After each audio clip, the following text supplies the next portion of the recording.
On this edition of UTR, we're in Lake Orion for a place where you can eat, drink, and even play like an Italian aristocrat. We'll also show you a fantastic festival full of dragons. Then we're off to Gaylord for a classic furry family vacation, a cool funky restaurant where you can buy cool funky stuff, and even show you an elk herd you may not have heard of. Get ready to explore the cool people, places, and things that make Michigan a great place to be. Under the Radar Michigan is brought to you in part by the Michigan State Housing Development Authority, investing in people, places, and partnerships to help transform Michigan and the Michigan economy. In cities, towns, and neighborhoods, people are building better places to live and better communities. We all have one, that perfect spot, a special place we go to smooth out the ripples of the day. Our perfect spot is calling. Our perfect spot is pure Michigan. Your trip begins at michigan.org. And by Big B Coffee, celebrating 18 years as a Michigan company. Gift cards, mugs, and coffee by the pound available in store and online. Franchise info available at biggby.com. I've been around the world, but there's one place I keep coming back to. And the more I explore, the more I realize it's the place to be. I'm Tom Dalton, and this is Under the Radar, Michigan.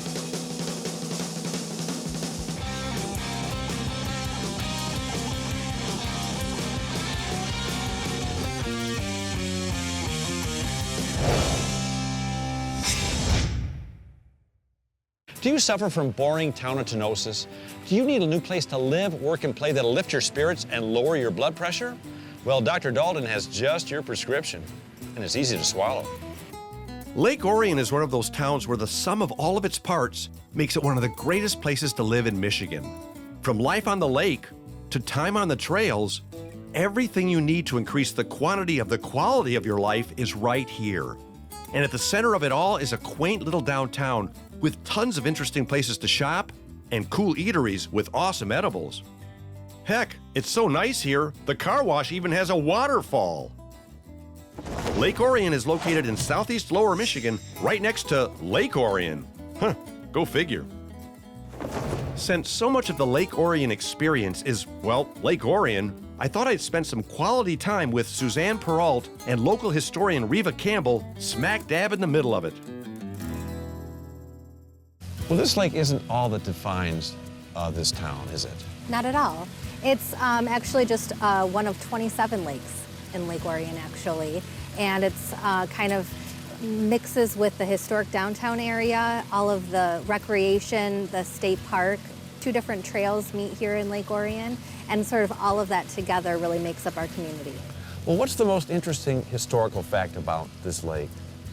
We were the first inland lake to have a marine postal service. We're actually in Ripley's, believe it or not, because of it. Oh, so you had a little mail boat go around the lake? Yeah, and deliver? from 1905 through 1951, we had 13 mailmen that would deliver mail around the lake. What's a couple of other interesting things about this lake?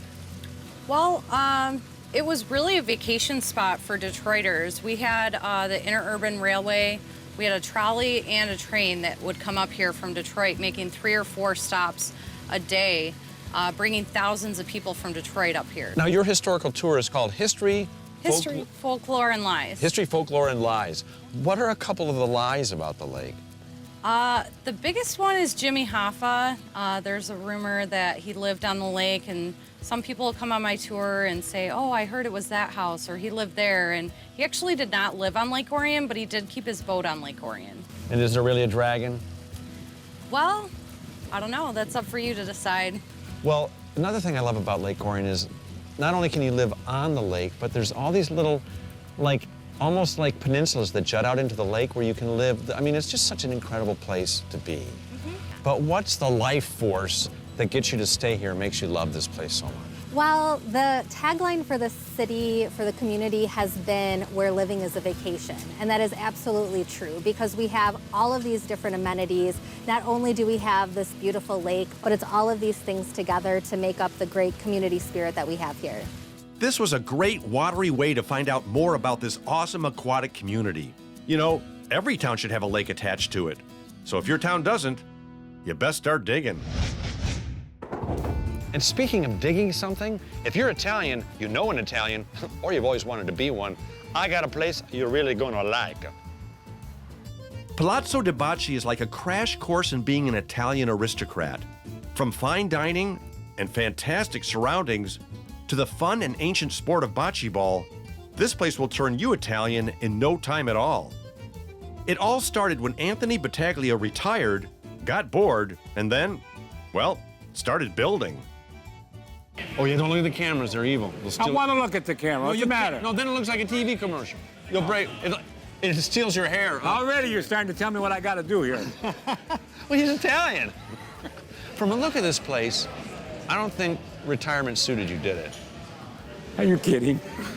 You don't seem like the kind of guy that can sit around and do nothing. No, I mean, come on. I retired from the construction business, and I had to do something, so I was going to build a little club, you know, for a couple guys. Right. Well, how many bocce courts you got here now? 10. You got 10? And then the restaurant, this place is so grandiose. Like 32,000 square feet. Wow. But it's, you know, I was, you know, wasn't sure what was going to happen, but it opened up and been successful. We've been here 11 years now. So you wanted to build bocce courts, but what inspired the restaurant? Well, you got to have You're Italian, something right? to go with it, and you got to eat, right? Come on. No, it's a perfect mix. Well, you're right. It's the perfect combination because people love to play games, and people always congregate where there's food. So you come here, you've got a wonderful traditional game, you've got wonderful food. Yeah, it's a great place to And be. then a little bit of... wine. Yeah, that always, does that help your play? You got to have that. So do you think I should try this? I think you should try it. You want to try it right now? I've never done it before, and I feel guilty. I should probably. Okay. I should try it. What do you think, Jason? Let's, Jason, we got a guy here that doesn't know how to play the game, and we want to teach it to him. Okay. Okay, we got to explain a little bit how the game works. Well, first of all, what's the little ball for? That's the target. It's called the Palino. That's the target. Palino. Yes. Basic object of the game. You want to get close to the Palino. Okay. Let's go down on Let's this go down. end. I'll try and get close to the Palino. I don't even know what I just said. Well, since I already know how to eat Italian, I figured that with the expert tutelage of bocce champs Jason Wisniewski and Jose Barro, I should be rolling them like a pro in no time. And I gotta say, it's definitely tougher than it looks, but also a whole lot of fun. And a great way to work up an appetite. So we sat down to a meal so good and so plentiful that if we could have stood up after we were done, we would have done it all over again. I'm telling you, Palazzo de Bocce will make you feel so Italian, you'll leave with an extra vowel on the end of your name. So let me make you an offer you can't refuse. Go to Palazzo de Bocce, have dinner, play some bocce ball, and if you don't have a great time, what's the matter you? You know, there may not be a Loch Ness Monster, and Bigfoot, that's a bit of a stretch, but out here in Lake Orion, there's actually a dragon on the lake. Actually, there's tons of them in all shapes and sizes, and they're all here for a very good cause. It's called Dragon on the Lake, and it happens every August to celebrate this great town and to help support the Orion Arts Center. This community festival celebrates art, music, and of course, The Legend of the Dragon. not only is James Jenkins the Orion Arts Center director, he's also the man who breathes fire into this great festival. So I understand there's really a legend of a dragon on this lake. Oh, 100%. So, gosh, I guess over 100 years ago, the talk was that there was dragon sightings on the lake. It actually turns out, I think the right story, there's several of them, but I think the right one is that the boys at 312 Broadway, the Miller family, they had a couple young boys, and they built like a wooden dragon, and they put it on pulleys, and they pull it in and out of the lake to scare some of the old ladies on Sunday.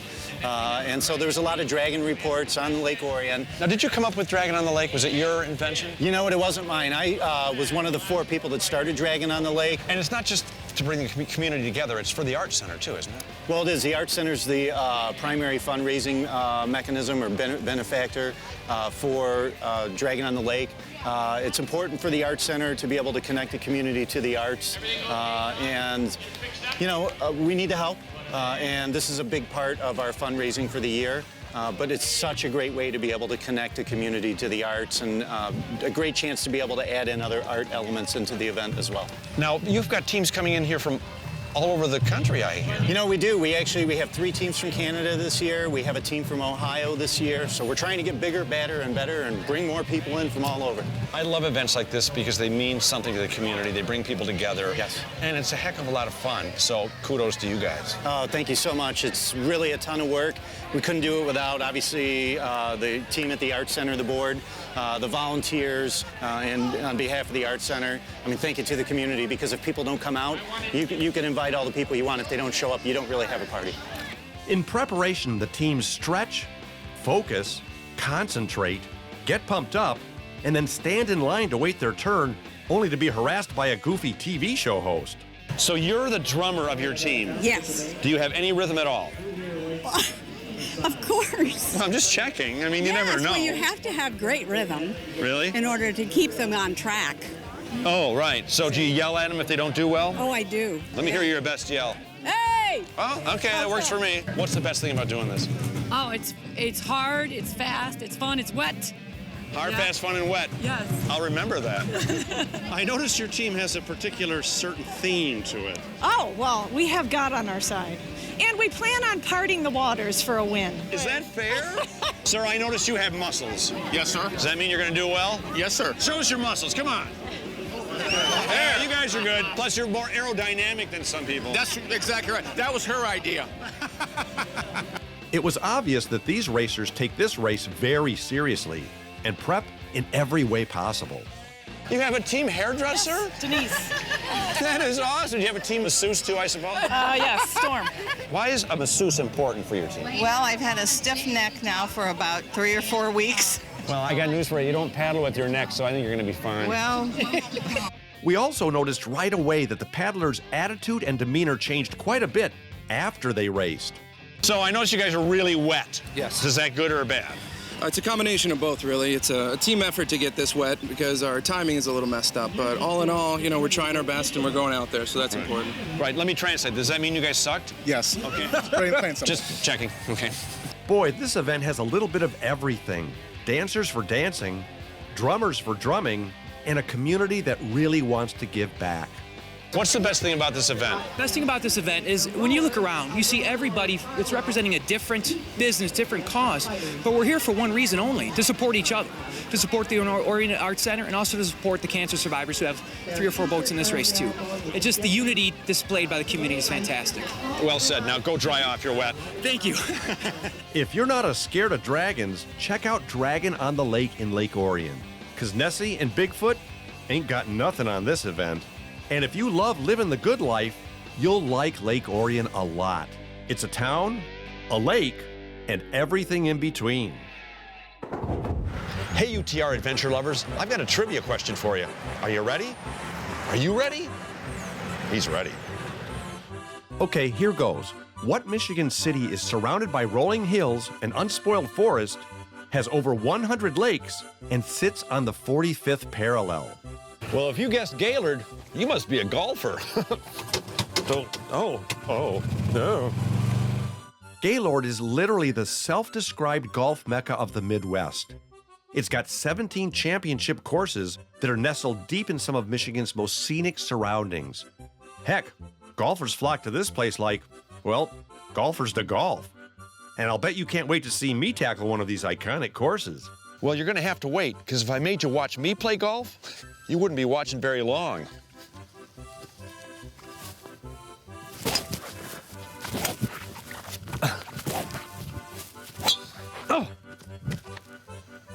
Oh, there it is. And hey, look, there's Gaylord, right off I-75, just 1 hour south of the mighty Mackinac Bridge. Remember when you were a kid? Your whole family would pile into the car and head off on one of those classic Michigan summer vacations? And on the way up north, your parents would pull off of I-75 at exit 282 and take you to the Call of the Wild Museum? Remember how much fun that was? Well, guess what? My mom never stopped. But lucky for me, it's still here. Boy, these lollipops last a long time. And speaking of things that last a long time, Call of the Wild Museum has been creating fun and educational vacation memories for more than 50 years now. Talk about a blast from the past. When it comes to old school family vacation cool, Call of the Wild is a fur-filled flashback that will take you back to a time when your family wagon was your primary portal to adventure. I didn't want to wander into the wild alone, so I arranged a personal tour with the museum's #1 woman, Janice Vollmer. So your father and your mom started this place back in the 50s? They did. They opened a place in 1957 south of here, down by Frederick. And then in the early 60s, things changed a lot. They moved up here, opened in 1965. Really?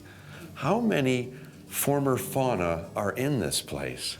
There are about 150 mounted animals in here. And these are the original, you said, displays that are up front here? These 4 are ones that were here in 1965.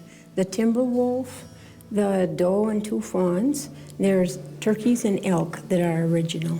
I love this whole effect, how you're like going through this cavern and then seeing these, what are these called, dioramas? They're dioramas or displays, and they have mounted animals, and then each one has a hand-painted background.